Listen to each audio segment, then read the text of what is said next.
We all know some iconic symbols. The Statue of Liberty screams USA. The Eiffel Tower represents Paris. And this mask? Undoubtedly, it's Tutankhamun's, right? Sometimes it feels like historians have squeezed every last drop out of the King Tut story. But guess what? The most obvious details often slip right under our noses. Like the fact that this famous mask didn't actually belong to him, nor was it ever meant for him. Stick with me for the details. Can we get a close-up of that mask? Thanks. See those holes? Yep, they're for earrings. And no, it's not that they had anything against jewelry, but back in ancient Egypt, earrings were typically worn by high-status women or kids. Now, if you know your history, you might say, but Tut was a boy king, wasn't he? You're spot on. He began his reign at just 9 years old. Sadly, that didn't last long as he passed away at a very young age. So when he was 9, he might have worn earrings, but he probably took them off when he hit that no earrings age. Sounds reasonable, right? Actually, not quite. That would have been pretty strange since nobody expected him to pass away young. Certainly not at 9. So no one was preparing a kid's mask for a burial. It's this untimely demise that suggests that the mask used was simply the best option available when Tut passed away. There are more clues pointing to the idea that the mask was found in a hurry. Let's think about this. Even though Tut was mummified and his body could wait a bit, his loved ones wanted him to reach the afterlife ASAP. Some experts even believe the paint in the tomb was still wet when it was sealed. But look at his mask. It's a masterpiece. There's no way it was made in a rush. It's way more elaborate than other simpler cartonnage pieces. The renowned mask of King Tut stands 21 inches tall, adorned with precious stones, and features a golden beard that weighs 5.5 pounds, making the entire mask 22.5 pounds. Okay, I'm a bit confused here. So it seems like it was probably a kid's mask, but it had a beard? I've never seen a 9-year-old with a goatee, and I'm guessing you haven't either. Just think about it. A grown man's face compared to a kid's face. Fun fact for you, our faces pretty much stopped growing at the age of 16, so by 19, Tut would have definitely had the face of an adult man. Can you imagine trying to fit a relatively small kid's mask on a grown man? That would have been super embarrassing, and no one would have let that happen. Right, let's dismiss the kids theory. Now, the second option, if you remember, is that the mask could have originally belonged to a woman. This is where the beard theory comes into play. Some researchers believe the beard might have been added later on. Here's another twist. What if the mask was actually made for Nefertiti herself, who ended up maskless? In this case, there are two discoveries. Two birds with one stone. For now, it sounds like a conspiracy theory, I know. But let's give it a shot and delve deeper into the details. So, Tut passed away in around 1323 BCE, probably due to malaria.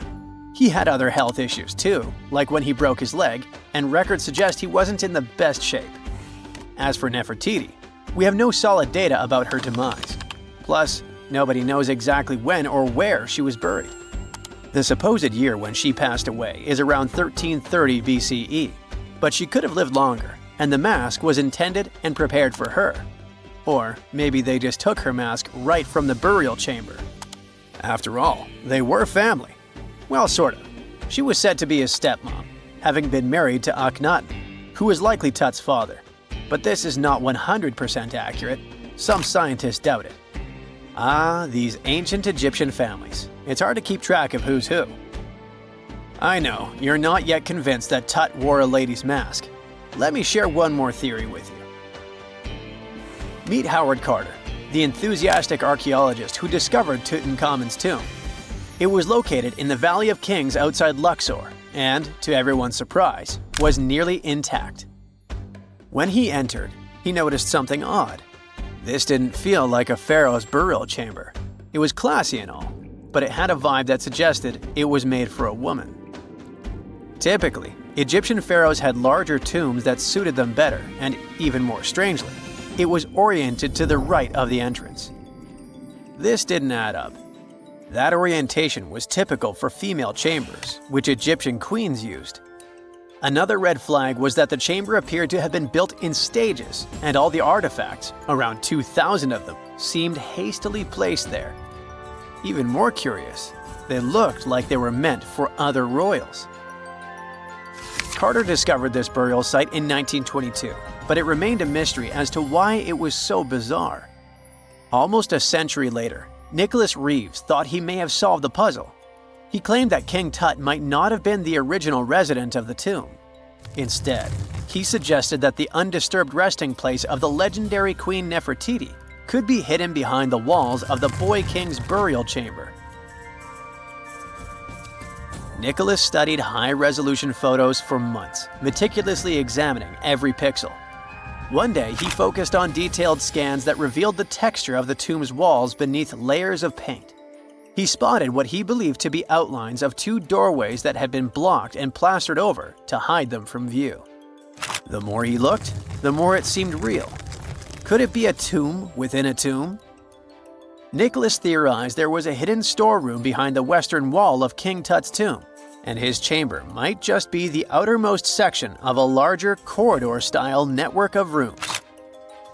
It all sounds fancy, but sorry to break it to you, Reeves' theory was debunked. To find out if he was onto something, experts had to use ground-penetrating radar to see the unseen. Reeves' idea was that if there were gaps, it could indicate the presence of additional rooms. And at first, in 2015, one expert even thought he had found a hidden room. But the glory didn't last for long. A year later, after double-checking, it turned out there were no hidden doorways. By the way, Nefertiti isn't the only legendary woman from Egypt whose burial site remains a captivating mystery. There's a cool legend about Cleopatra that you might enjoy. It's said that she once declared, "No man will ever find my tomb." Kind of fitting, right? After all, the person who's come closest to uncovering her final resting place is a woman. Fast forward a few millennia after she passed away, and while no man has located it, archaeologist Kathleen Martinez believes she might have cracked the code. She's been on the quest for Cleopatra VII's tomb for nearly 20 years, and recently discovered a bust that she thinks represents the famous queen. However, not everyone is on board with her claim. Some experts argue that the bust doesn't resemble Cleopatra at all. Alongside this intriguing marble statue, Martinez's team also unearthed 337 coins, some of which, less controversially, feature Cleopatra's likeness. But the real part is that it's still not officially confirmed.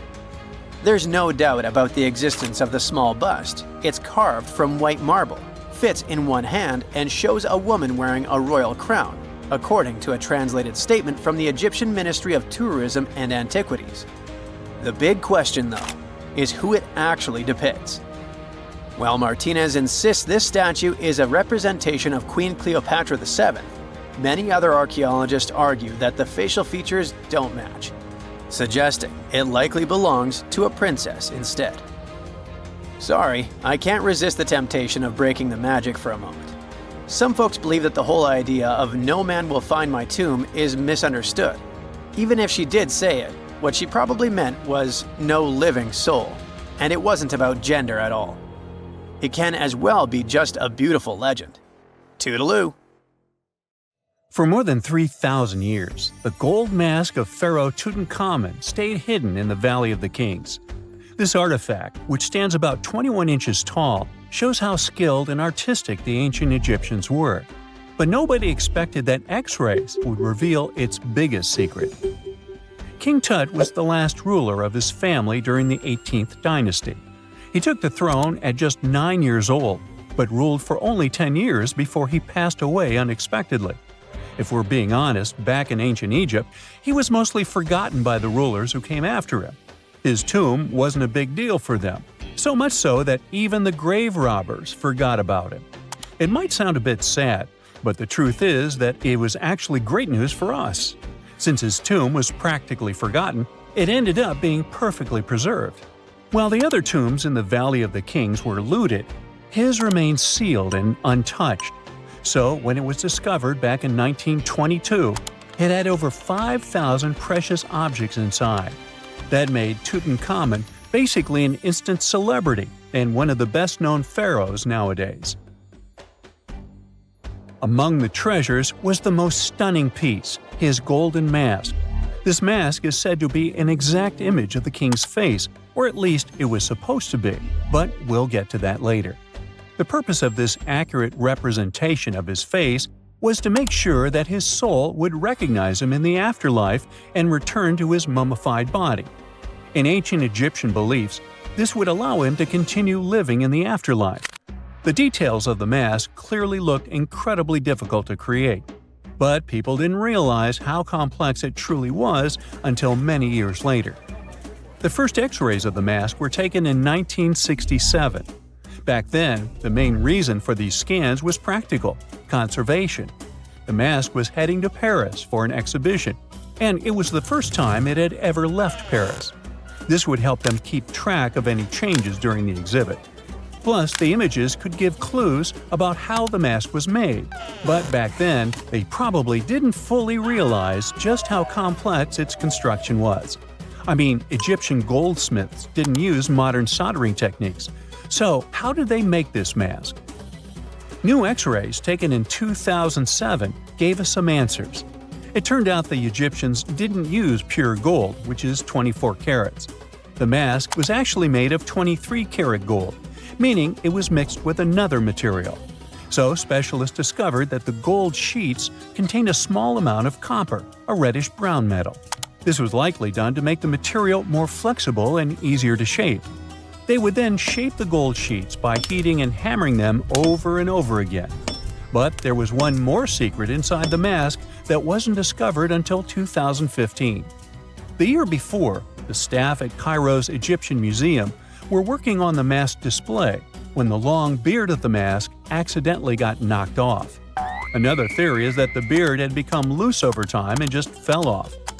Either way, the fact that King Tut's beard came off caused a lot of stress. After all, we're talking about one of Cairo's biggest tourist attractions, so the experts had to fix the problem quickly. The restoration process started with a detailed recording of the mask's condition. To do this, they had to take a full three-dimensional scan of the artifact. And, by accident, they found something very interesting in the mask. Inside the royal beard, there is a gold tube, an intriguing structure that the Egyptians likely used to attach the beard to the rest of the mask. And that proved, once again, that the process of making this mask was even more complex than experts thought. But the mysteries don't stop there. Remember how we mentioned that the mask was thought to perfectly represent King Tutankhamun's face? Well, that might not be entirely true. Some popular theories suggest the mask was never meant for him and was actually made for someone else.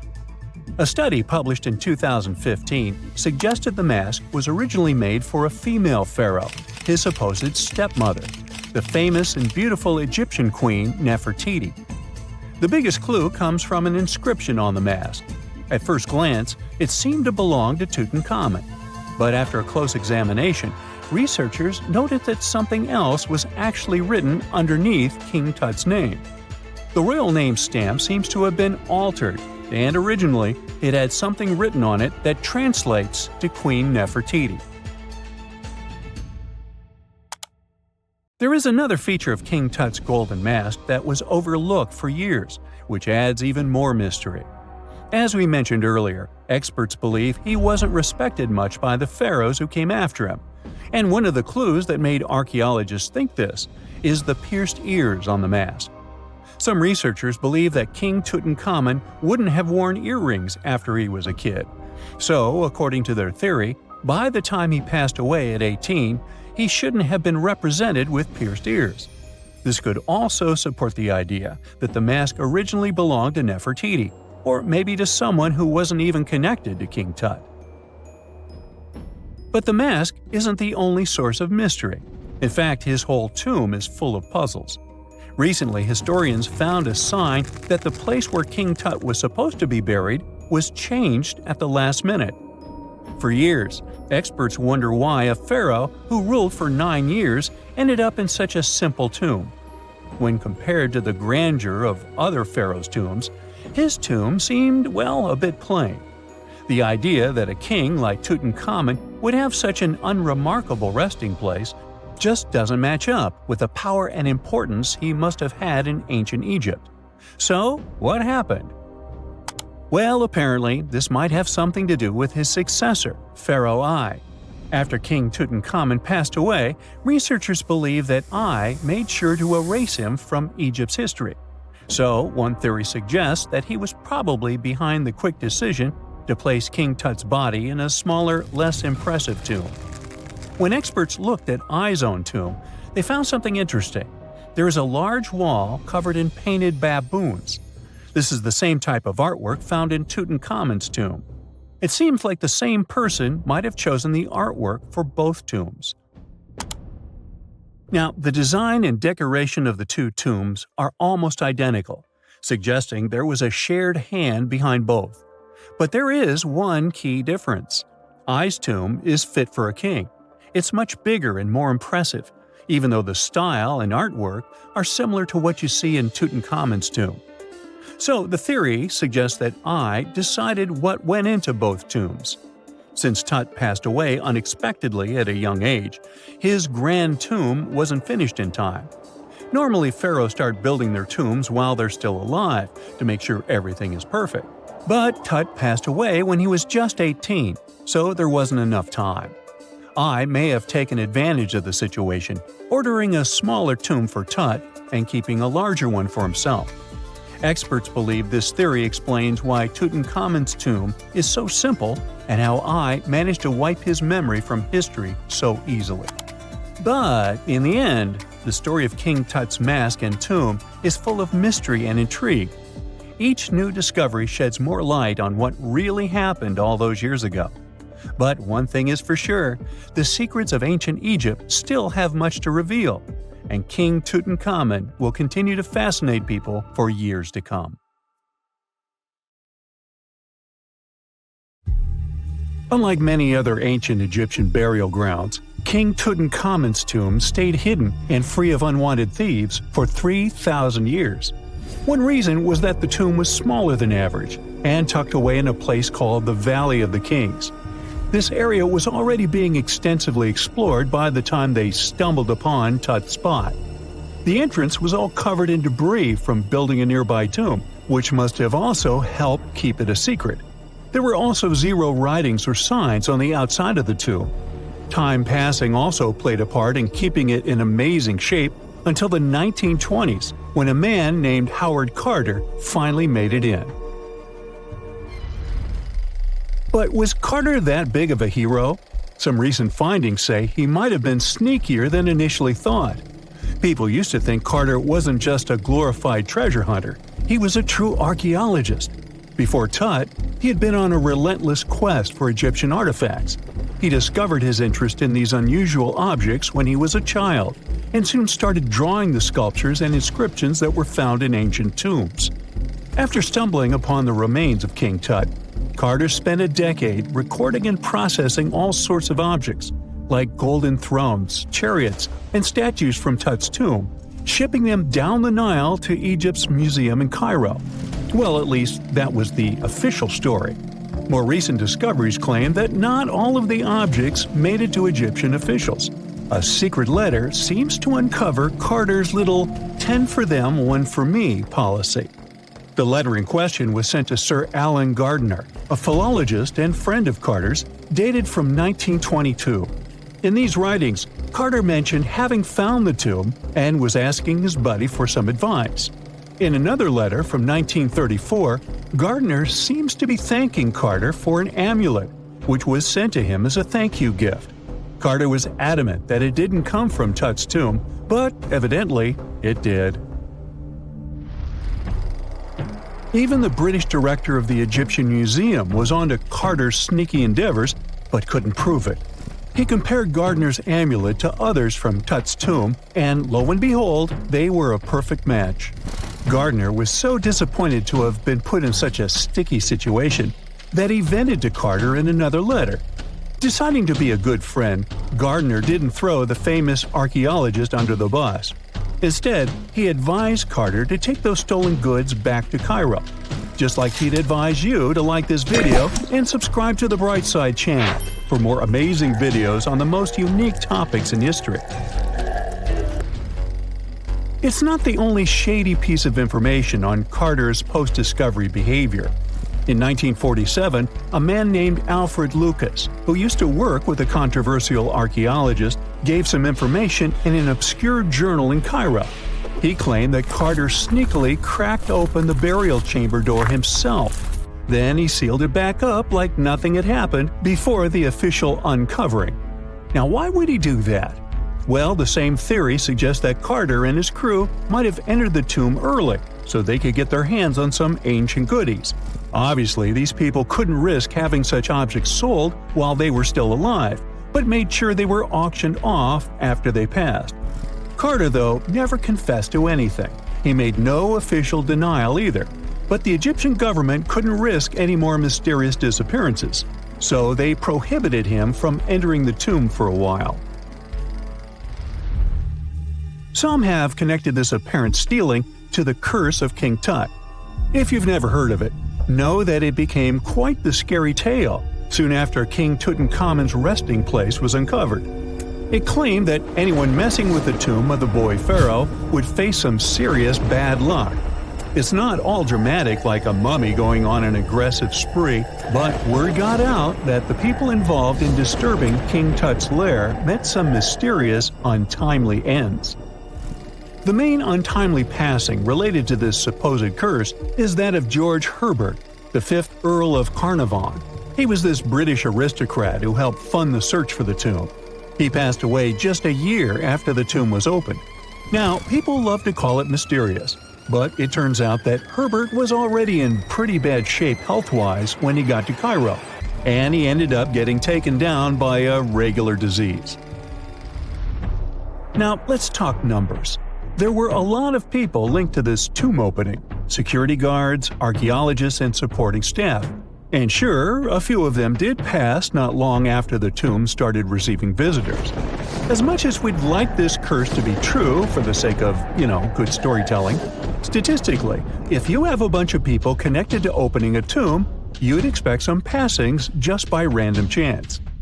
The average lifespan for those supposedly targeted by the ancient curse was more than 20 years after the spell was supposed to kick in. Herbert's daughter even lived until the 1980s, that's half a century later.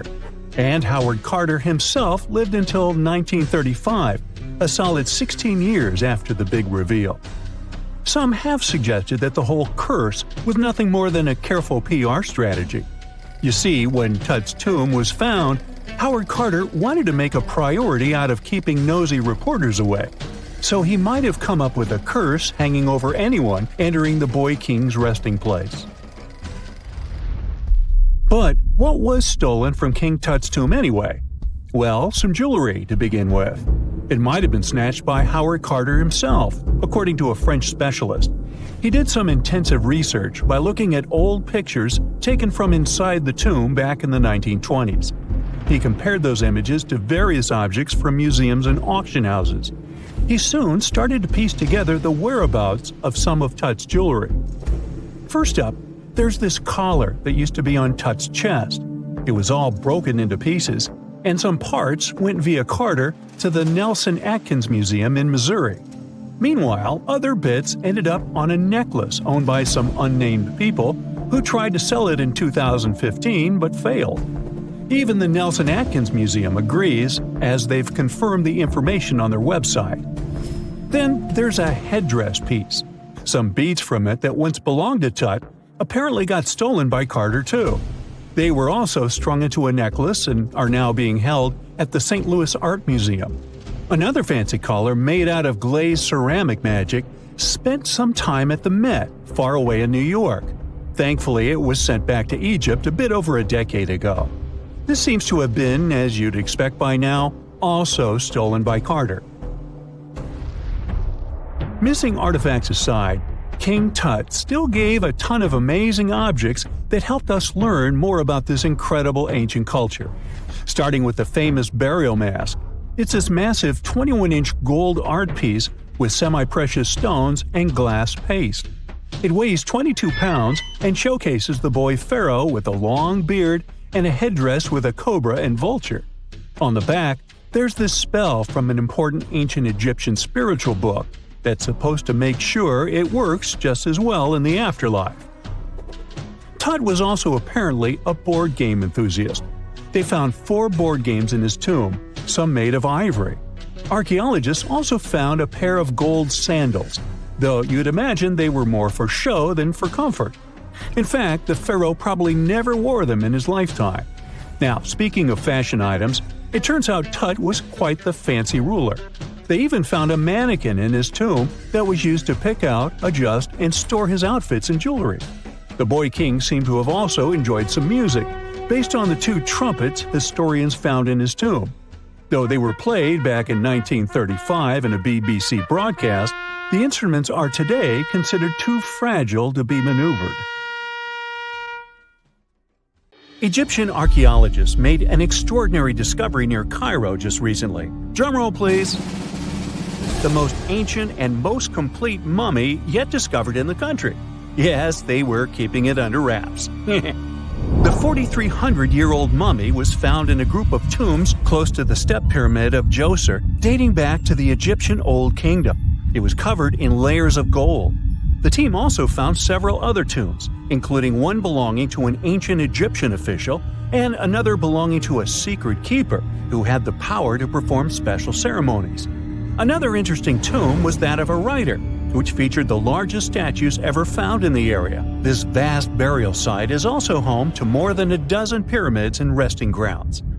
Probably one of the most famous mummies in the world is that of Hatshepsut. She ruled Egypt like a boss for around 20 years, building all sorts of impressive buildings and creating new trade routes. But when archaeologist Howard Carter found her tomb in the Valley of the Kings, her sarcophagus was empty. However, Carter did find 2 coffins in another tomb, one of which belonged to Hatshepsut's wet nurse and the other to an unknown woman. In 2006, a team of specialists decided to investigate whether that mysterious lady was the queen herself. They found a molar tooth in a wooden box with Hatshepsut's name on it, and when they compared it to a gap in the mummy's mouth, it was a perfect match. Ramses II was a pretty impressive ruler, but it was his mummy that eventually made history. Now, we don't hear too much about his daddy. Okay, I'll stop. Ramses is considered to be the most powerful pharaoh in all of Egypt, as he reigned for a whopping 6 decades. He also lived to be over 90 years old. Now that's pretty amazing, considering the time he lived in. Ramses II supposedly had over 100 offspring too. Talk about a big family. When he passed away, his body was originally buried in the Valley of the Kings, but some sneaky guys tried to rob his tomb of all his treasures. Officials back in the day weren't having any of that though, so they moved his body to a secret location to keep it safe. Fast forward to the 1800s, and Ramses II's mummy was discovered along with a bunch of other rulers and important officials. But it wasn't in the best condition, so archaeologists flew it to Paris to get it, pampered. Problem was, he couldn't just be transported into another country. The only solution available was to give Ramses II his own passport. His occupation was listed as king, and the document even featured his photo. Most mummies aren't necessarily known for having the most hydrated skin. But that of an ancient woman, also known as Lady Di, proves otherwise. No, not that Lady Di. This wealthy lady from ancient times was discovered in an ornate tomb in 1971, and she looked fabulous, if we can say so about a mummy. Thanks to the special conditions in her tomb, like the moisture in the environment and the lack of oxygen, her body was almost perfectly preserved. Her skin was soft, her hair was on point, and she was still flexible. The museum that now proudly displays her mummy also shows a ton of fancy items that were buried with her, like dinnerware and musical instruments. Archaeologists investigated the mummy further and discovered that she passed away from a heart attack at around 50 years old. Even though it hasn't been around for over 2,000 years, Lady Di is still making history. The mummy of Otzi the Iceman was discovered in the Alps in 1991. Austrian authorities initially thought he was a modern mountaineer because he was so well preserved. Turns out, he was actually from the Copper Age. He was found in a mountain pass over 10,000 feet above sea level. Through studying his mummy, we've learned so much about life in Copper Age Europe. For example, we know that he was a native of Central Europe and enjoyed eating meat. He also suffered from arthritis, narrowing arteries, and intestinal problems. But he likely used acupuncture and medicinal herbs to treat these conditions. And apparently, he was pretty handy with tools. He sharpened them just days before his untimely demise.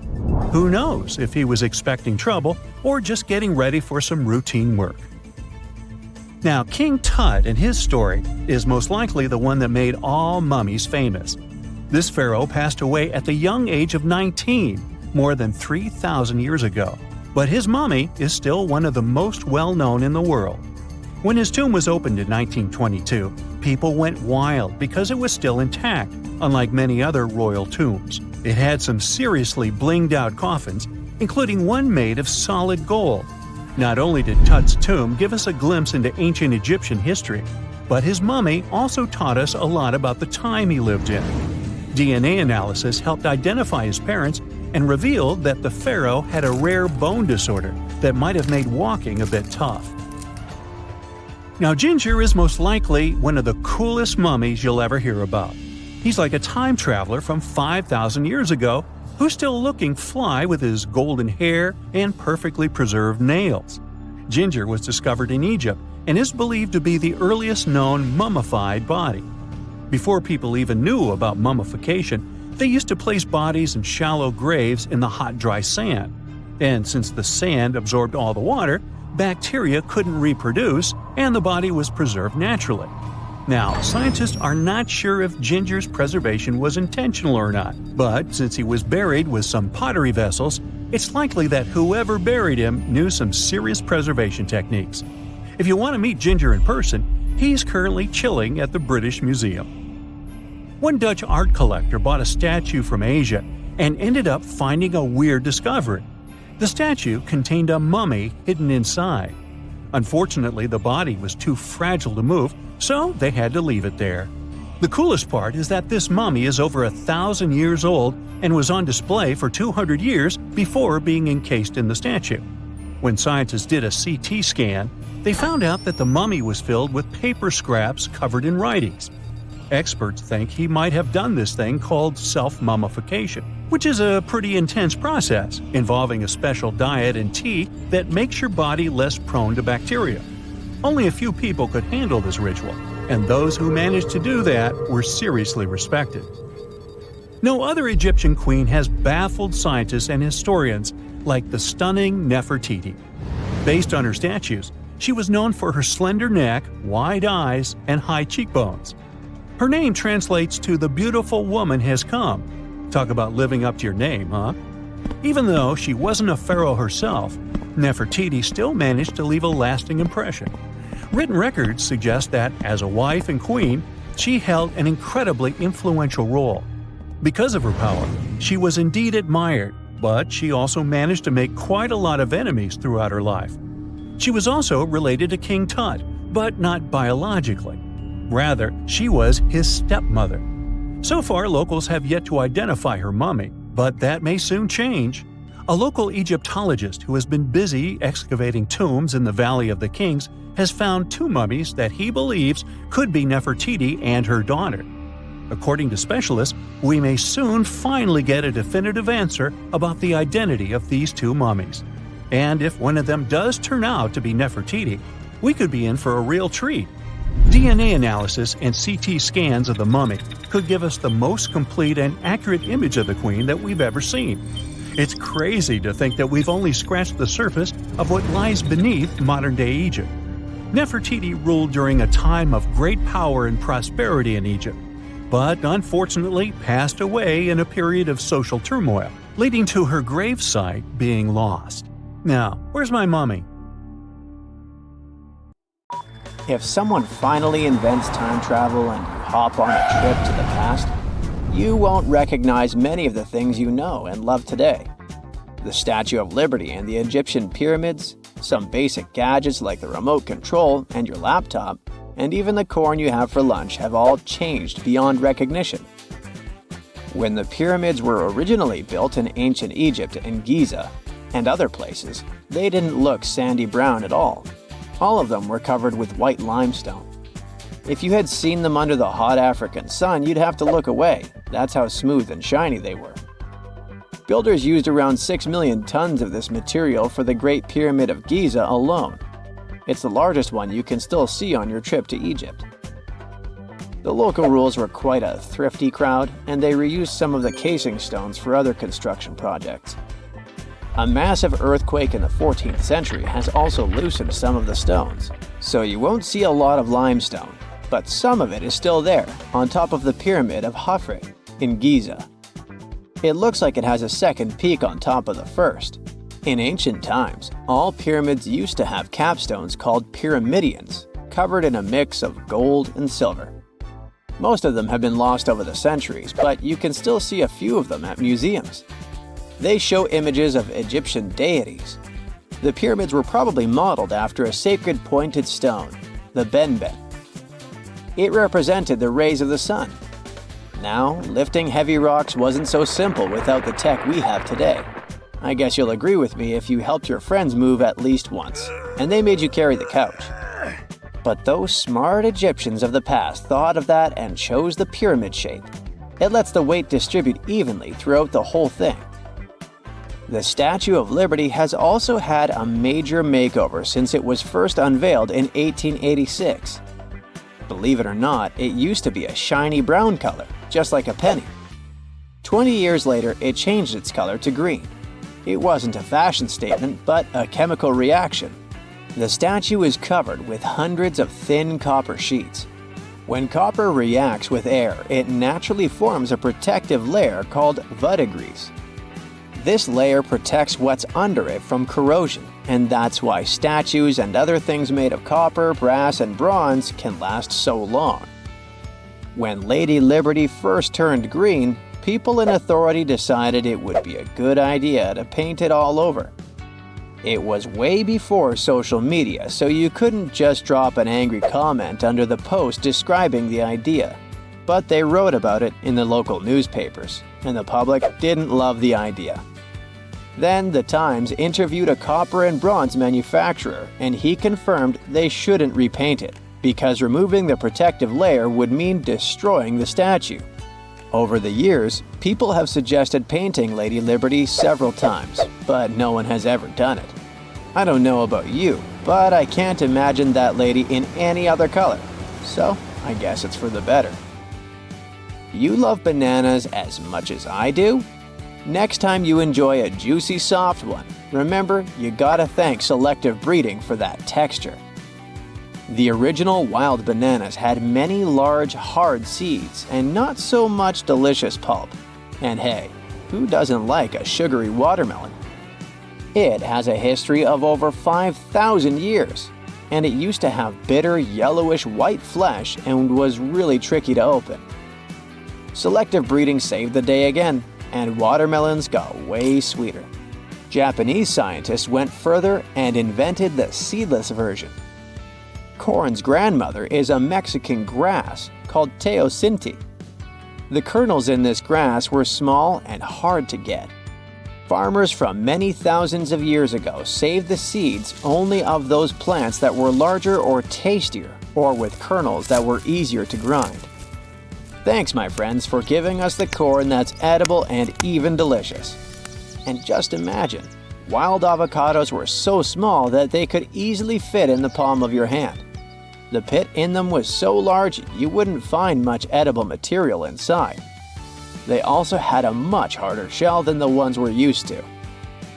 You probably wouldn't get a lot of work done without your beloved computer today, but I can't tell you exactly whom to thank for this invention.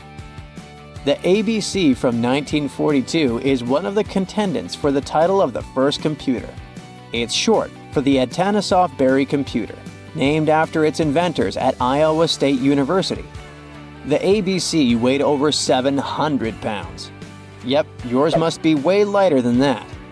That big boy consisted of around 300 vacuum tubes and had a rotating drum, a little bigger than a paint can, and had small capacitors on it. A capacitor is a gadget that can store an electric charge, like a battery. The ABC could solve problems with up to 29 different variables to help scientists save some time. Like modern computers, it used binary digits, ones and zeros, to represent all numbers and data. Because of that, it was possible to do the calculations electronically. And now, my favorite part, the ABC finished one operation about every 15 seconds. Just for you to compare, it's millions of operations per second now. Unlike the tech we use today, the ABC did not have a changeable stored program, so the program could only do a single task at a time. An operator had to write down the intermediate answer and then dial that back into the computer. Sounds like another reason to be happy we live in the 21st century. That remote control you use for all sorts of appliances has gone a long way too. Nikola Tesla, who gave us alternating current, designed one of the first wireless remote controls back in 1898.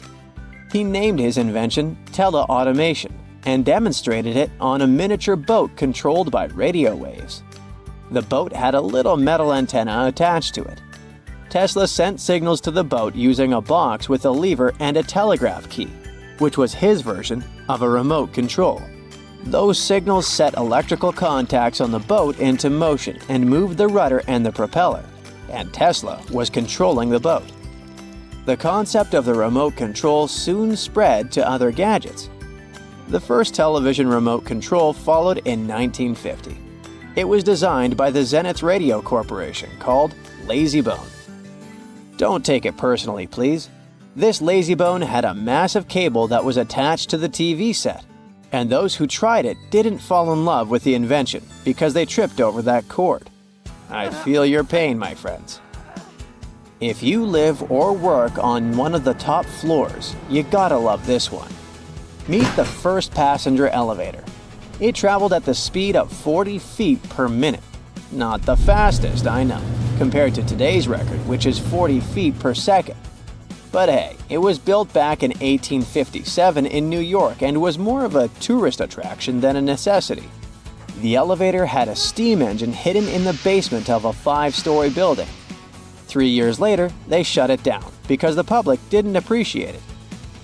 Otis Tufts filed the first patent for a vertical railway around the same time. His invention included an actual car with a bench inside for people to sit on. Sounds like a great spot to hang out with friends to me. What do you say? Then they started adding elevators to luxurious hotels around the world. They were entire rooms with a rich design, upholstered seats and mirrors on the walls, and sometimes even a small chandelier. There was an obligatory operator who'd close the door and the car would start its super slow ascent. It was still more about style than about speed, so I guess I'd choose the stairs. Listen to this. Neanderthal fiber technology. Nope, I'm not joking. The concept is real. In 2020, a team of scientists published a paper that redefined the way we saw our closest ancestors. A find in France changed archaeology forever, and it wasn't the first time something like this had happened. But let me start from the beginning. Neanderthals. For a long time, they fit the image of the typical cavemen. If you are now thinking of someone like Fred Flintstone, you wouldn't be much wrong. What was the reason behind this stereotype? When did we start believing that Neanderthals were not the brightest tools in the shed of evolution? In comes William King, a 19th century British geologist. He was the man who named the Neanderthals. Based on the bones King found, the scientist declared the species not intelligent, and this image stuck with the Neanderthals for centuries to come. But a piece of string, just 1/4 of an inch long, changed everything. A small, dry river valley, Abri du Maras, was the place of the great find. Archaeologists unearthed a cord fragment next to a stone tool. Such twisted fibers could have been used for everything from making clothes to fishing nets. In prehistory, this was some advanced tech, and the Neanderthals seem to have mastered it. Scientists already knew that these early humans made tar from birch bark, and that they produced shell beads. There's even evidence of Neanderthal art. They were definitely not primitive. The string section and similar finds are changing the way we perceive our ancestors. The world of archaeology is constantly changing. Take the pyramids in Egypt, for example. Turns out, they weren't really built by an army of people who the pharaoh made work until they passed out. Herodotus, the famous Greek historian, was the man who started the confusion. He claimed, in 500 BCE, that 100,000 men took part in the construction of the Great Pyramid in Giza. He made no mention of who they were and why they were building the pyramids. That's how the myth started. Huge stone slabs pulled by humans, driven by a foreman with a whip. But Egyptologists would beg to differ. Those are the scientists who study ancient Egypt's culture. Fairly recently, they uncovered a workers' village that told a different tale. Yes, there was evidence of hard work on the workers' bones, but the construction industry is demanding even today. It took almost 6 years for 12,000 workers to complete the world's tallest building, Burj Khalifa. Back in Egypt, 3 times more workers finished the Great Pyramid in around 2 decades. An impressive feat of ancient engineering, wouldn't you agree? Superiors looked well after the Egyptians who built the pyramids. Their diet was rich in protein. They had medical care and they got paid properly. In fact, they lived better than the non-working population. And they lived with their families near the construction site. Archaeologists know all this because they unearthed bakeries and dormitories with bread jars and other goodies. Looks like the pharaohs were okay employers after all, and the job market wasn't that terrible. They also kept detailed papyrus records of the build and hieroglyphs. You and I wouldn't stand a chance of reading these letters that resemble images. Egyptologists had the same problem. For over a millennium, no one had used this type of font. And it's not like there was an English ancient Egyptian dictionary you could open and find meanings of words. But all this changed in 1822. A couple of decades before, the French found a broken slab of black granite. The stone contained one text in 3 scripts: Ancient Greek, Egyptian hieroglyphs, and Demotic. The last one was also the Egyptian language, but in a simplified script. Scientists dated it back to 196 BCE. The content is a religious proclamation. A French philologist and Orientalist, Jean-François Champollion, was the first one to crack the code. You see, people haven't forgotten ancient Greek letters. The Frenchman successfully matched the Greek letters with the ones in the Egyptian script. And voila, we were finally able to read hieroglyphs. The name of the piece of granite that made it all possible was the Rosetta Stone. The importance of its discovery went beyond archaeology. The word Rosetta Stone even entered the English dictionary. It represents a discovery that helps people understand an enigma that has been puzzling them for a long time. There are similar games. A symbol is attached to a particular message. Then you have to decode the message by replacing the symbol with a corresponding letter. In a nutshell, this is what scientists did with the Rosetta Stone more than 2 centuries ago. Do you know what is the oldest deciphered language in Europe? It has an unattractive name, Linear B. The script belongs to the Mycenaean Greek language. It predates the ancient Greek alphabet by several centuries. You can easily guess which script it is descended from. Linear A. The people from Crete used Linear B more than 1,000 years ago. During the late Bronze Age, the Greek civilization that used the script vanished. There was no one who could read Linear B, and more importantly, no one knew it existed in the first place. This was about to change during the first years of the 20th century. A British archaeologist by the name of Sir Arthur Evans excavated a vast palace complex at Knossos, Crete, Greece. This was the center of the Minoan culture that created the enigmatic script. The palace boasted some 1,300 rooms. They had colorful paintings of dolphins, griffins, and bulls. All of these captivated the archaeologist's imagination. But their biggest find was at first overlooked. Thousands of slabs of baked clay. The fire that brought down the palace helped preserve the tablets. It was impossible to read the slabs, though. They were written in an unknown language. The scientific community had to wait for another half a century before Michael Ventris cracked the code. He was an English architect and cryptographer. Ventris studied Greek and Latin. While attending the famous archaeologist's lecture, the young man decided to solve the puzzle of Linear B once and for all. He managed to do so in 1952. One of Ventris's most amazing discoveries was that the script was an archaic form of Greek. But cryptology still hasn't solved the code of Linear A. This writing system will remain a mystery until a motivated young person like Michael Ventris comes along. They wouldn't have to be a professional archaeologist. Basil Brown certainly wasn't. Yet in 1939 he discovered the richest early medieval tomb in Europe. This happened in Sutton Hoo in the southeast of England. This wasn't an ordinary tomb made out of stone. It was a full-size ship, 3 times as long as a London double-decker bus. And that's not all. Apart from its main purpose, the ship was full of riches. Deluxe hanging bowls, feasting vessels, gold and dress accessories, and luxurious textiles were just some of the treasures found.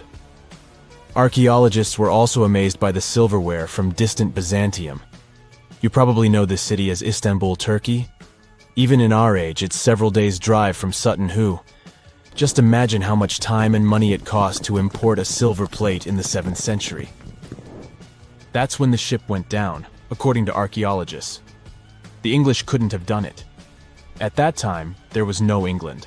The people living in the British Isles at the time were the Anglo-Saxons. Perhaps the ship from the grassy mounds in Suffolk belonged to one of their kings? We will never know.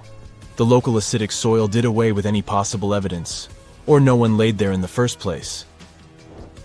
It could have been a cenotaph, which is a monument constructed to honor an important person. The archaeologists still don't have a definite answer. But what they have found at Sutton Hoo shed light on the Dark Ages. Before the discovery of the ship, they knew little about what had been going on in Britain after the Romans left. Now, the image of the early Anglo-Saxon society was much clearer. Perhaps the English soil will be the site of the next great breakthrough in archaeology. Imagine working 7 days a week on a large-scale construction site. You, along with thousands of others, carry millions of stone blocks and put them on top of each other according to a complex system. You work without modern construction equipment. You have no air conditioning or constant access to water. It's so hot outside that you can fry eggs on the road.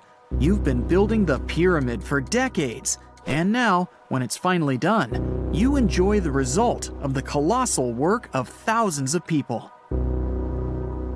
You're looking at a giant cultural monument of global value that will freeze in time and amaze people for tens of thousands of years. A few thousand years have passed. People in the 21st century see the pyramids and are like, wow, I can't believe humans have built this. Yeah, the people who built the pyramids wouldn't have appreciated such a theory. But actually, there are reasons to believe that people built it using some fantastic technology. From the outside, it seems the Great Pyramids are just big triangles of stone. People just put some heavy blocks on top of each other, and that's it.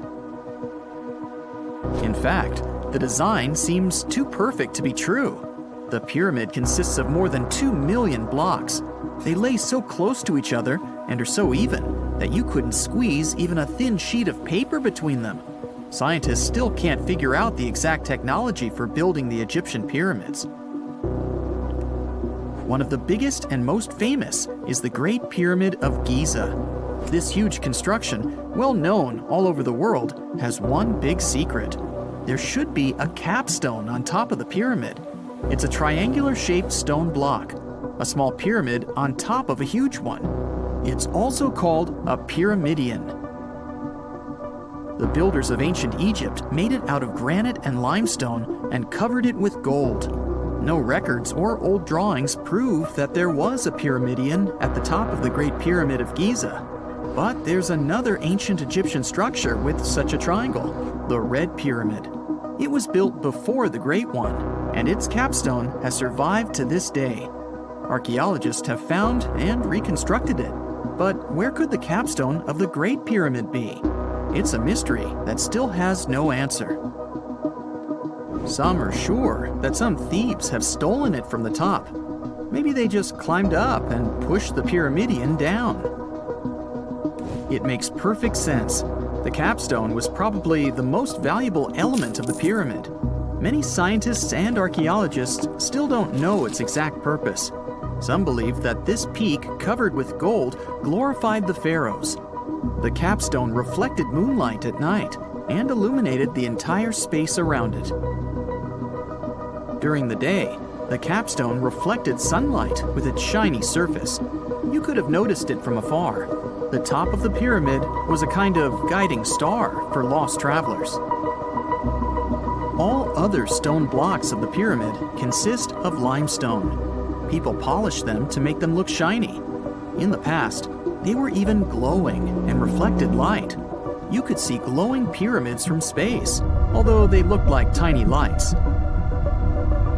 Over thousands of years, winds, sandstorms, and rains have changed the pyramid's appearance. If people had taken care of them all this time, they would have looked like something out of science fiction movies, or the pyramids from Las Vegas. But unfortunately, we will never see their original appearance. Some archaeologists and scientists believe that the capstone could absorb the sun's energy and distribute it evenly throughout the pyramid. No one knows precisely why the Egyptians needed this technology. There's a theory the pyramids are ancient energy systems. The pharaohs applied this energy to use some unique technologies that were more advanced than all the achievements of the 21st century. And the triangular shape of the pyramids was ideal for boosting this electromagnetic energy. In theory, solar radiation, or electromagnetic forces, accumulated at the top of the pyramid, filled the inner rooms, and then went down the walls to the base. Any surface distortion could prevent the flow from spreading, so they had to create a perfectly smooth surface. That's why they installed the blocks so that nobody could squeeze a needle or razor blade between them. Many people believe in this theory because they built the pyramids from limestone. This material can hold energy inside itself. In the inner part, they created granite deposits to cause air ionization, that is, to create an electric charge. They also dug channels under the pyramid for water to transmit electricity. And at the top, they put a gold capstone, the best conductor of electricity. So, this is how you get a great power generator. Different cultures used similar technologies to create electricity all over the world. But these are all theories. If it had been working, humanity would have used these technologies today. There are mentions of the metal industry, chemistry, engineering, physics, mathematics, and astronomy in some ancient records. Most scientists don't believe in all these things. We know the detailed stages of the technology's development in different cultures. In the 21st century, scientists, historians, and anthropologists can track the evolution of all modern devices. If people had created some technological inventions in ancient times, the history of the world would have looked different. Perhaps all the achievements of antiquity could have been wiped off the face of the earth by global cataclysms, and it can happen to us. Just imagine how people would dig up a laptop in 5,000 years. Perhaps they wouldn't understand what kind of device it is. Another Egyptian wonder surrounded by mystery is the statue of the Sphinx. The Egyptians carved it out of a single massive piece of limestone about 4.5 thousand years ago. But scientists still don't know the exact date of its construction or who built it. People painted the Sphinx in different colors, so it looked much brighter and more vivid in the distant past. It was shining just like the Great Pyramids. Anyway, time hasn't only changed its appearance, but its name too. Initially, the Egyptians called it Horemheb. The Greeks renamed it the Sphinx about a few hundred years after it had been built. The Sphinx emphasized the greatness of the rulers of Egypt. It also performed a symbolic function of a watchdog guarding the tomb of the pharaoh and the paths leading to it. This version sounds realistic, since archaeologists have discovered many secret entrances at the foot of the Sphinx. Perhaps these rooms and intricate tunnels lead to underground halls with treasures. And treasures don't always mean gold and jewelry. According to legends and theories, the Sphinx guards the Hall of Records, the storage of all humankind's knowledge. The information about the ancient mythical state of Atlantis could be there. You can find many detailed maps of the internal dungeons of the Sphinx on the internet. They show structures 12 stories deep under the statue. It looks like a small city filled with gold, scrolls of knowledge, and various ancient artifacts. But don't believe all these maps. These are just theories. Several thousand years have passed, but people have very little information about it. Archaeologists know that there are still many strange and exciting things about the Sphinx that are still undiscovered. Some locals are afraid to research because they believe they can awaken something terrible from the underground depths. Therefore, it's mostly scientists from other countries who conduct the excavations.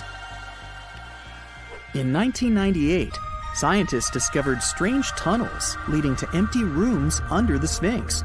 They realized that some people tried to get there through tunnels in the past, and maybe those people took all the treasures that were there. One of the legends says that some powerful artifact lays beneath the Sphinx. Its technology can change the whole world, but the locals are hiding it because it can damage the planet. Some believe that you can find evidence of unknown technologies painted on the granite walls in the pharaoh's tombs.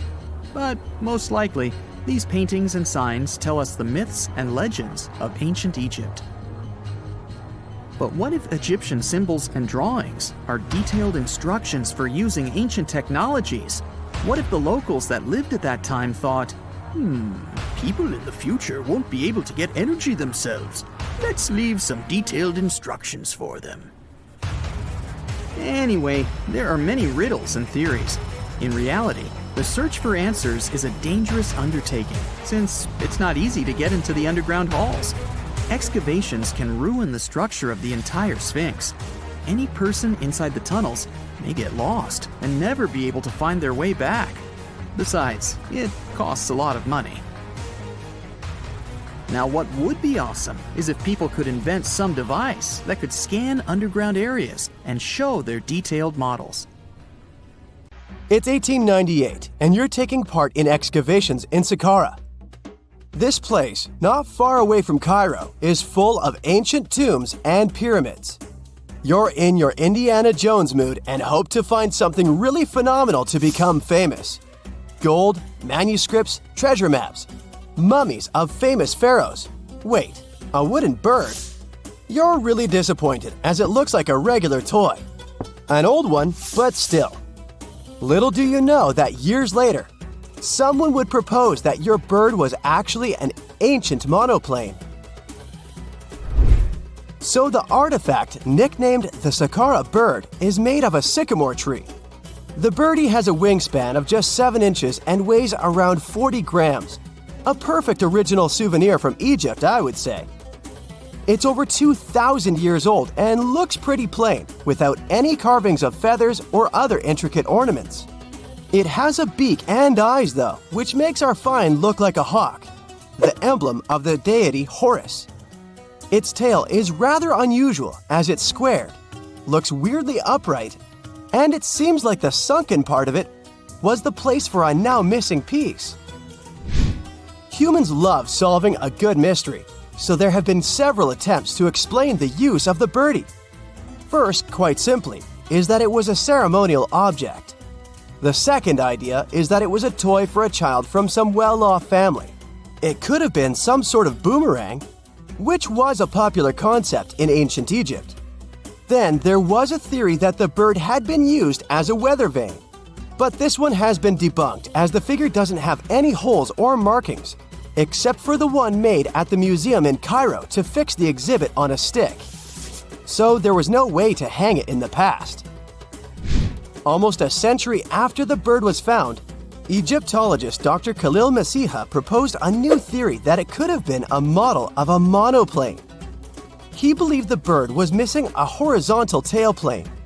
Otherwise, it had its wings set at a right angle, similar to that of modern planes. It could have worked to generate the aerodynamic lift necessary for flights. Dr. Masiha also claimed that it was common at that time to place miniature models of technological inventions in tombs. So, did the ancient Egyptians really invent the plane in 200 BCE? That would make the Wright brothers, who are considered the inventors of aviation, really upset.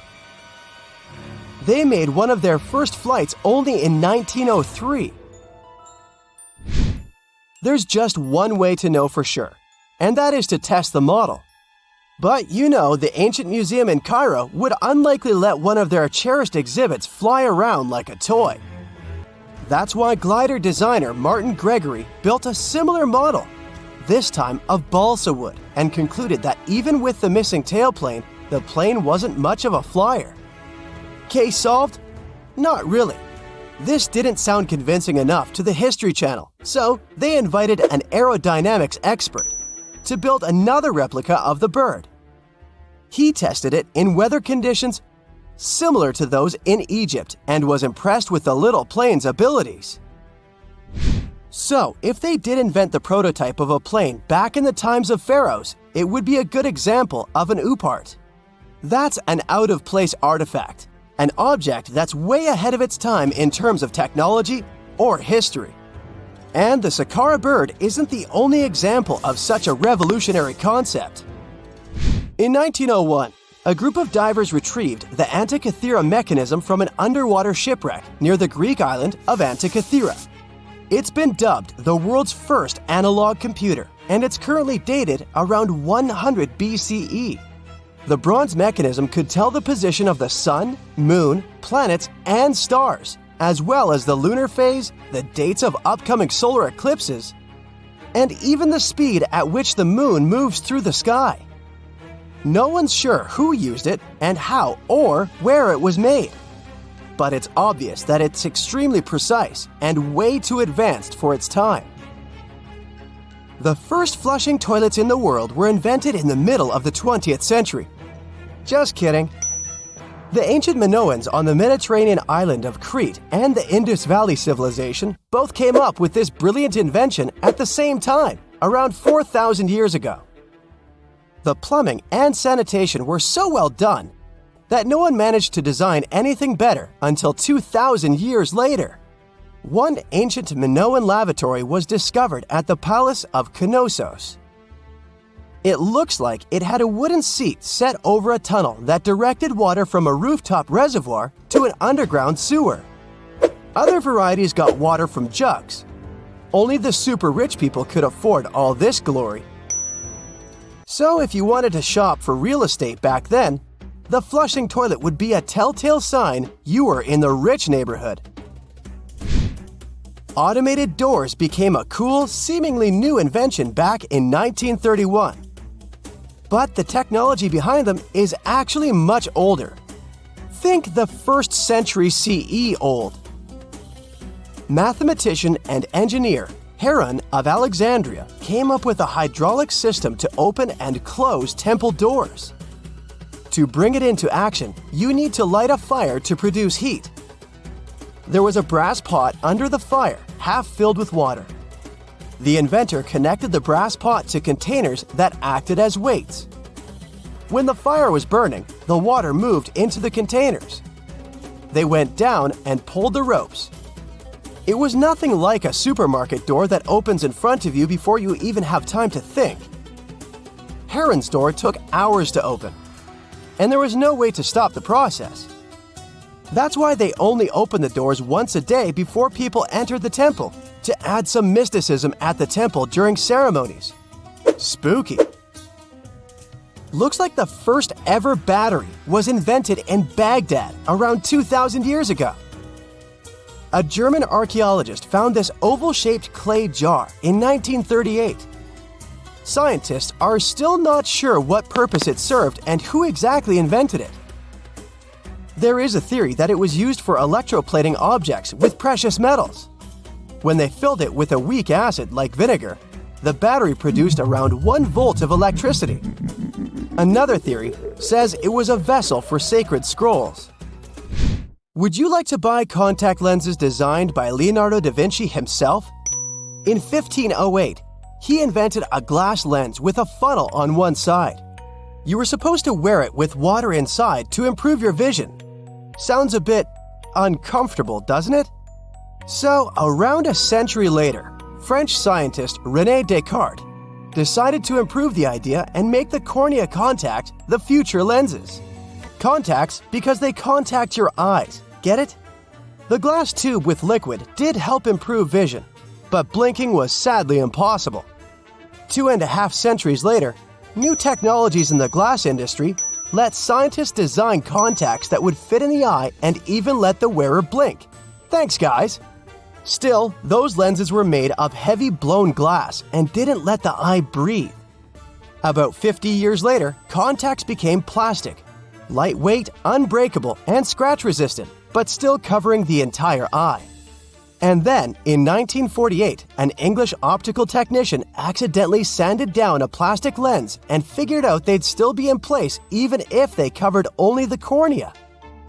Imagine you're living in 19th century London and need to send a message to New York. It would have taken about 10 days to get there by ship. So when delivery time went from days to hours in 1858, it was a true sensation. The first message was sent by Queen Victoria herself.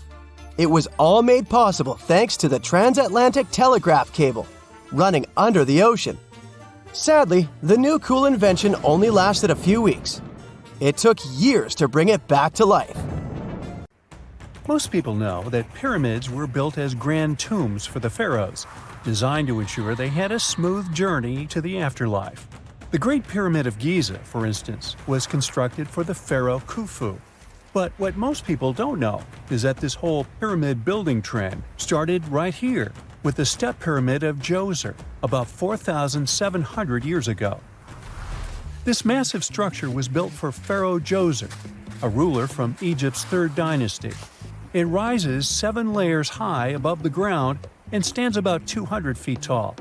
We think of it today as a phenomenal architectural project, but for ancient Egyptians, the step pyramid of Djoser turned out to be more like a massive experiment, a trial run, if you will, to perfect their building skills before they moved on to even more ambitious pyramids. Reaching new heights is super exciting, but the real mystery is what is going on below the ground. In this pyramid's underground labyrinth, there is a network of tunnels stretching about 3.5 miles long, and some researchers believe these tunnels might have been part of a sophisticated water system that could completely change what we think about pyramid construction. Let's talk about this massive complex located in Saqqara. Surrounding the pyramid, there's what's known as a dry moat, a continuous trench that is up to 164 feet wide and almost 2 miles long. It forms a sort of rectangular shape around the pyramid. This trench has an average depth of about 65 feet. Now, if you were to add up all the earth and rock they dug out to create this moat, it would be about 10 times the volume of the step pyramid itself. For the longest time, people just assumed this trench was nothing more than a huge quarry, a place where they dug up stone and clay to build the step pyramid. Makes sense, right? But when you take a closer look, it doesn't add up. The trench is too narrow and deep to be practical for mining, and its layout doesn't match anything we know about ancient Egyptian quarrying methods. Plus, some sections of the trench are actually covered with a rocky ceiling, which would have made it nearly impossible to use as a quarry. Another theory suggests that the dry moat had some kind of spiritual significance. Maybe it was a sacred place, where souls of nobles gathered to serve the late king in the afterlife. There are even niches in the walls that work as a hint at this spiritual function. But most researchers believe that this purpose likely developed much later, long after the complex was built for Djoser. So what was the moat really designed for? In 2020, a researcher came up with a pretty intriguing idea. It is possible that this trench was actually designed to collect and manage water, especially after heavy rainfalls. Now, that makes sense when you consider the location. The moat sits in an area that could easily have been flooded by runoff water from nearby plains. This could also explain why the trench wasn't used for new graves until much later when the climate became drier and less prone to flooding. The story becomes even more intriguing as this trench appears to be part of a larger, more complex hydraulic system within the Djoser complex. It is like the trench has several compartments, carefully carved out of the rock and connected by tunnels. These compartments likely served as a part of a water treatment system, where water would flow from one compartment to the next, getting cleaner as it moved along. Now, here is where things start to tie into the pyramid itself. The Djoser complex has a series of underground shafts, and some researchers think that water from the moat's deep trench might have been used to power a hydraulic lift system, and this giant water-powered elevator could have been used to raise the heavy stones needed to build the pyramid. It worked like a volcano, but instead of lava, water did the heavy lifting. Imagine a big deep hole in the ground at the center of the pyramid site. Inside this hole, there was a huge wooden platform, kind of like a giant raft that could move up and down. When the workers wanted to lift a heavy stone, they would fill the hole with water. As the water rose, the wooden platform started to float up, carrying the stone with it, almost like a giant water-powered elevator. When the stone reached the right height, the workers slid it off the platform and onto the pyramid. The idea is that water from the deep trench, after being cleaned and filtered, would flow into these shafts. A massive float, possibly made of wood, would then rise as the water filled the shaft, lifting the stones up to where they were needed for construction. Once the stone was in place, they'd let the water out, lowering the platform back down to the bottom, ready to lift the next stone. This fancy hydraulic lift system could have been a game changer, making the whole building process a lot faster and more efficient without using a lot of workforce. It is like the ancient Egyptians were already embracing the whole idea of work smarter, not harder. But of course, not everyone is on board with this theory. Some experts argue that the area where the step pyramid of Djoser was built couldn't have held enough water from occasional rains to maintain such a fancy hydraulic system. The main theory suggests that, in the past, there might have been some kind of lake nearby that would have filled up after a period of rain, and this lake could have supplied water to the complex's hydraulic system. But there is no mention of such a lake in any ancient Egyptian writings, so it might be more of a what-if situation than a reality. And then there's the issue of the hard work itself. Remember when I said this method could have allowed the ancient builders to raise stones with far less effort? Well, that might not be entirely true. According to some experts, just building this hydraulic device would have required a lot more heavy work than simply moving the stone blocks using good old-fashioned manpower. And let's not forget, the step pyramid of Djoser is like a baby pyramid compared to those that came later. The stones used for Djoser's pyramid weighed, on average, about 660 pounds each, which is nothing compared to the more than 2.5-ton blocks used later for the pyramid of Chephren.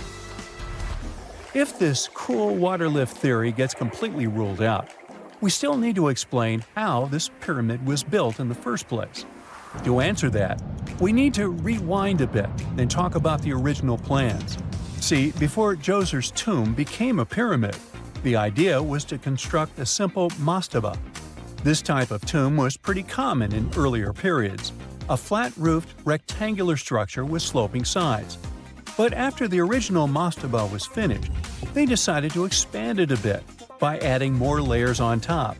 And then they added even more layers, until the construction reached 6 distinctive steps, each one smaller than the previous. And they probably did all this by raising those heavy stones using ramps, not a water-powered elevator. There is still so much we don't know about the step pyramid of Djoser. More research is definitely needed to fully understand how this system worked, or if it even existed at all. But the idea of using water to help build the pyramid adds a whole new layer to our understanding of ancient Egyptian engineering. It's a powerful reminder of just how clever and resourceful those builders were, using the natural landscape and the power of water to create one of the most iconic monuments in history. Big news! Santa is real, and he looks like this. I know it's not exactly how we pictured the jolly old guy, but a recently discovered tomb might just be the proof we've been waiting for to show that St. Nicholas was real and Turkish. Turns out, he wasn't a North Pole native, but a kind-hearted bishop from the 4th century, famous for giving gifts to everyone. The legend says he was a wealthy man born in the ancient city of Patara, modern-day Turkey, who traveled to the countryside to help the poor and the sick. For centuries, though, people couldn't be sure he actually existed. Some historical sources say he was buried in Myra, which is now called Demre, Turkey. Since the 80s, archaeologists have been digging around this area, trying to prove it.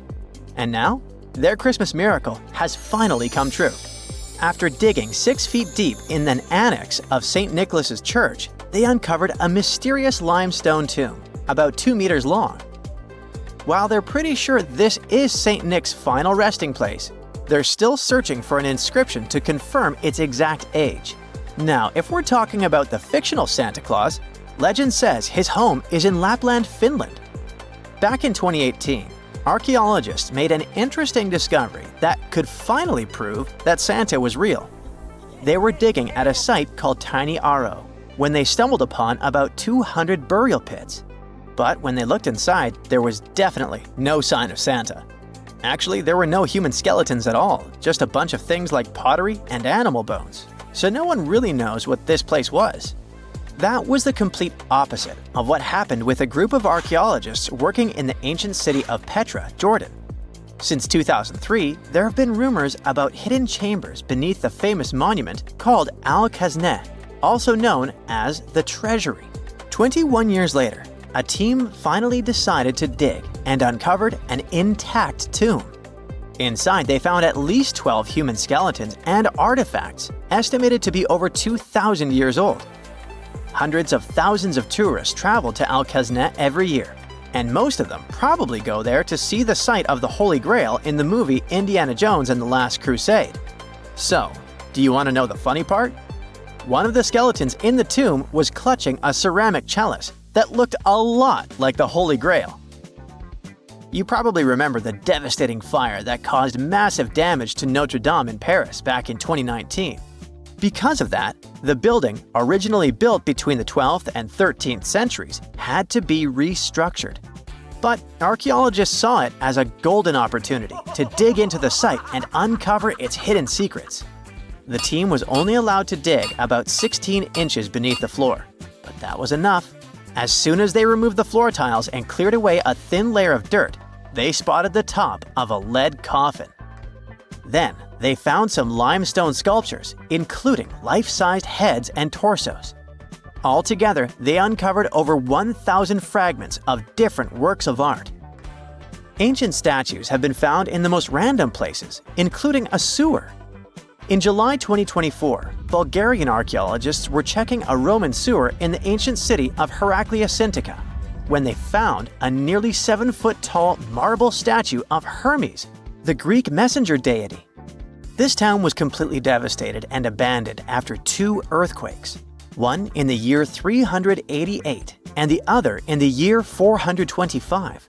But somehow, it didn't destroy this statue. In fact, its head was found in surprisingly good condition. Finding ancient artwork is definitely fascinating, but imagine stumbling upon an entire hidden city in the Amazon rainforest.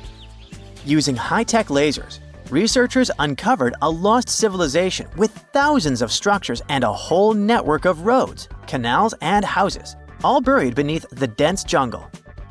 This city was built around 2,500 years ago, in an area located in the shadow of a volcano, which, by the way, could have erupted and destroyed this civilization at some point. It's hard to say exactly how many people live there, but experts estimate they stayed up there for about 1,000 years. This discovery proves ancient people also had huge, organized cities in the middle of the Amazon. A similar thing happened in Campeche in southern Mexico. An archaeologist was doing some research on the internet when he accidentally discovered a hidden Maya city. This area, now called Valeriana, was huge, about the size of Edinburgh, the capital of Scotland. It had pyramids, sports fields, amphitheaters, and paths connecting different districts. Thanks to satellite images, archaeologists uncovered an entire unknown civilization from the Bronze Age. They were checking out aerial images when they discovered 100 prehistoric settlements in the Pannonian Plain, a region that includes parts of what's now Serbia and Hungary. The people who lived there are now known as the Titsa Site Group, and it looks like they were a pretty well-organized society, skilled at growing food, hunting, and fishing. Google Earth helped a team to uncover a mysterious set of 400 ancient gates in Saudi Arabia. These gates, scattered across the desert, are thought to be from thousands of years ago. They're made of stone and arranged in weird formations that have left archaeologists scratching their heads. I mean, they don't look like they were meant for funerals, and they don't seem like structures where people lived. So, we still have no idea what they are. Technology is really changing archaeology. Thanks to artificial intelligence and, well, a $1 million prize, we've finally been able to decipher part of an unreadable and super damaged ancient scroll. The Herculaneum scrolls were discovered by workers digging up the ancient town of Herculaneum near Pompeii in 1752. But their condition was so bad that, for years, they were considered indecipherable. Thankfully, AI has helped unveil their secrets. Based on the studies so far, experts believe that one of these scrolls was written by a philosopher who valued pleasures, like music and food, above all else. No doubt, Stonehenge in England is one of the most mysterious places on Earth. Some theories even suggest it was built by extraterrestrials. After more than a century of research, archaeologists are still figuring out how it came together. See that big altar in the middle? Turns out it came all the way from Scotland. And that's pretty wild, considering this massive sandstone block weighs over 6 tons, and the people who built Stonehenge more than 4,000 years ago didn't have the luxury of wheels or modern tools. We can find some pretty amazing stuff in the oceans too. In 2013, a mysterious shipwreck was found about 20 feet underwater off the coast of Kenya. At the time, no one knew where it came from, but now, researchers are pretty sure this could be a ship from Vasco da Gama's fleet. You know, the famous Portuguese navigator, best known for being the first to sail from Europe to India by rounding Africa's Cape of Good Hope. If it's confirmed, this shipwreck could be one of the earliest European shipwrecks in the Indian Ocean. Ancient treasures can take many forms, including a bottle. Recently, archaeologists in Norway uncovered a 150-year-old message in a bottle during an excavation of a Viking burial mound. The bottle contained a letter written by Anders Lorange, an archaeologist who worked on the site back in the 1800s, along with his business card and a few coins wrapped in paper. The letter gave some details about the excavation, though it seems Lorange got a few things wrong, like the exact number of Viking shields discovered. At the end of the letter, he wrote a personal note in runic script, "Emma Gade, my girlfriend." So it gave us not only insights into history, but also a peek into his love life.